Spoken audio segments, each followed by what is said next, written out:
been getting frantic comments and DMs asking me if it's actually a big deal that Sony's buying out FromSoftware. Should we be panicked? Should we be alarmed? Are people overreacting for views, or is this actually an issue? I'll put it this way. I have PlayStation stan friends that have like the buttons that light up on the wall. They waited in line for the anniversary edition of the PS5 Pro that has like the throwback PS1 skin on it. When I have friends that level of fandom that are telling me they're concerned about the FromSoftware buyout if Sony gets their claws in. Yeah, man, if they think it's a problem, I know it's a problem. So here's like a quick review of this to catch everybody up. Kadokawa is the parent company of FromSoftware. They're basically an entertainment company. Digital publications, magazines are really big in Japan still. They have a lot of mangas and anime. They own 6 game companies, but FromSoftware is the biggest one that they have possession of, especially after Shadow of the Erdtree and Elden Ring and 25 million sales. It's just not even close. And they've been going through some struggles as of lately because of a ransomware attack that happened, and they stole 250,000 people's identities. This ransom attack drove down their stock about 20%, which is massive. Massive enough for Sony to most likely come in while they need help and buy them completely out. Now, I say buy them completely out because Sony already owns a little bit of both FromSoftware and Kadokawa. They've been eyeballing this, like salivating like St. Bernards for probably years now, especially after 2022 and the success of Elden Ring. And especially with competition being extremely strong with, you know, Xbox doing that thing that everybody hates, is essentially just buying out big companies like Bethesda and Blizzard for billions and billions of dollars. They're pretty much looking to have what's the next biggest thing that I can do for the cheapest dollar. Kadokawa's stock just got inflated, which is usually a sign of a buyout. If you look right around this time, this is the time where we all knew that they were having conversations with Sony. Right now they have a market cap of $3.7 billion. I'm pretty sure Microsoft bought Bethesda for like 7 billion or like 9 billion, 7 billion. So they're going to get... That is kind of a win for Sony if you think about it. They bought Bethesda, who can't make a great game since like Fallout 3, for $7 billion, and Kadokawa's worth 3.75. I mean, let's be honest, man.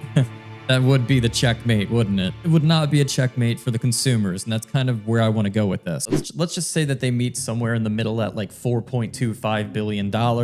Be even lower because I'm sure that Sony isn't interested in all of what Kadokawa has to offer, mostly probably just FromSoftware. So they're going to want a return on investment for short of $5 billion. The only cash cow that Kadokawa has is FromSoftware. What are they going to do to milk the cow? Sony is obviously going to put pressure on to make multiple projects happen at the same time, which we've already heard Miyazaki say. I'm working on multiple small projects simultaneously. I think Elden Ring was my max. The world is the biggest I can make it. The game was the largest project I can do. And I think that PlayStation is going to say, our PlayStation 6 is going to be the equivalent of a 4 series graphics card. It's going to be insane. So we're going to want you to step it up a little bit. They also might want to potentially even open up satellite offices. I know that some people have seen, speaking of Bethesda, they have like a lot of different satellite offices, like sometimes overseas, like maybe in London, Switzerland, United States, Japan, Mexico, Ireland, I don't know. A lot of companies sometimes do this when they're working on multiple projects at the same time, but the problem with that is that Miyazaki is the heart and soul of this company. He was working on Sekiro and Elden Ring at the same time.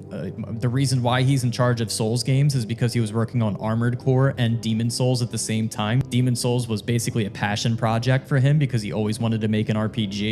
I'll give credit where it's due. Sony did accept Demon Souls for what it was at some point, finally. I mean, even after the bad playtesting that they had publicly and humiliated them. Like, Souls games were originally supposed to be Sony's response or Oblivion. Xbox having that exclusive to their consoles was a huge, devastating blow to them at the moment. So what they did was they hired FromSoftware to make a rebuttal to that. He can handle multiple projects at the same time and being creative, but everybody has their, like, everybody gets stretched so thin before you just snap, right? My fear is that they're going to want a Bloodborne, Sekiro, Elden Ring, and all kinds of sequels and remasters happening simultaneously, and they're just going to not have the Miyazaki touch. They're not going to have the feel. Like, Miyazaki has literally, it's so obvious that he plays his own games. Unlike games that we've played this year that we've watched completely get washed away, like Star Wars Outlaws, where they have to completely change everything inside of their game, including the sneaky missions that they have now. The enemy AI was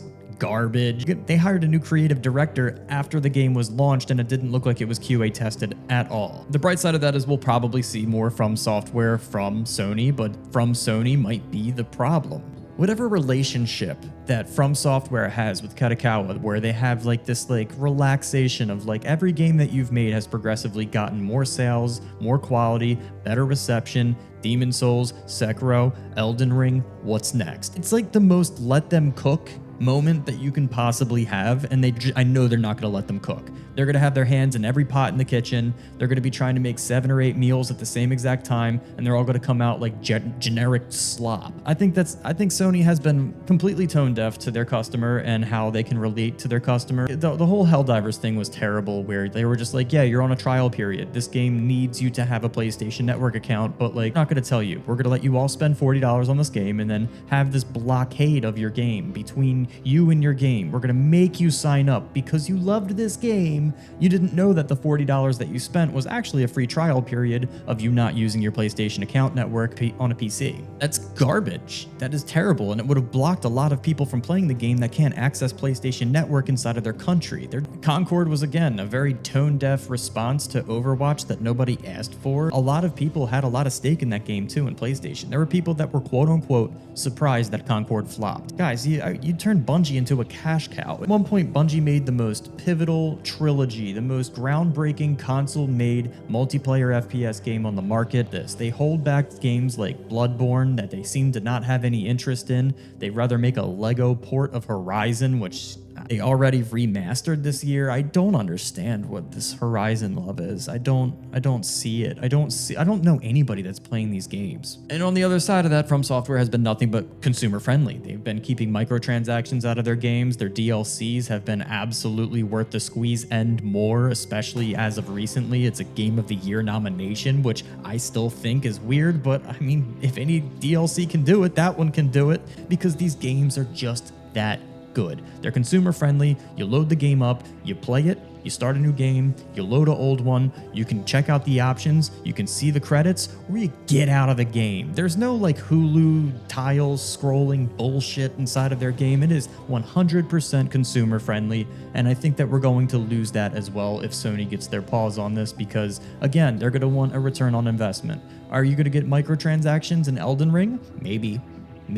I hope not. I really hope not, because everything in these games should be earned through blood, sweat, tears, and controller spiking. That's really all it should be. You should never be able to go into a shop for Elden Ring or a FromSoft game and click the visually pleasing, really helpful armor that you can get for your build. You should never be able to do that. I don't want Elden Ring mobile. I don't want Elden Ring 2 until we get a PS6, and that's at minimum. I would love a huge technological advancement in hardware before we even see it, because otherwise it's probably just going to feel like a continuation of Elden Ring. So nonetheless, guys, yeah, this is an extremely big red flag for the future of FromSoftware Souls games, and it's really a shame knowing the history of how wholesome it's. I mean, progressively, every single game has gotten nothing but better and more awarded. I would say that this is an extreme red flag. If anything, this is like DEFCON. How do DEFCONs work? Is it the higher number or the lower number? I would be very worried. There is a chance that Sony could just go, whatever you're doing is working. We just want to be in ownership of it and oversee it a little bit more. Clearly, what your business plan is nothing but lines up, graphs in green, and you're doing your thing, so we might keep it that way. We'll see.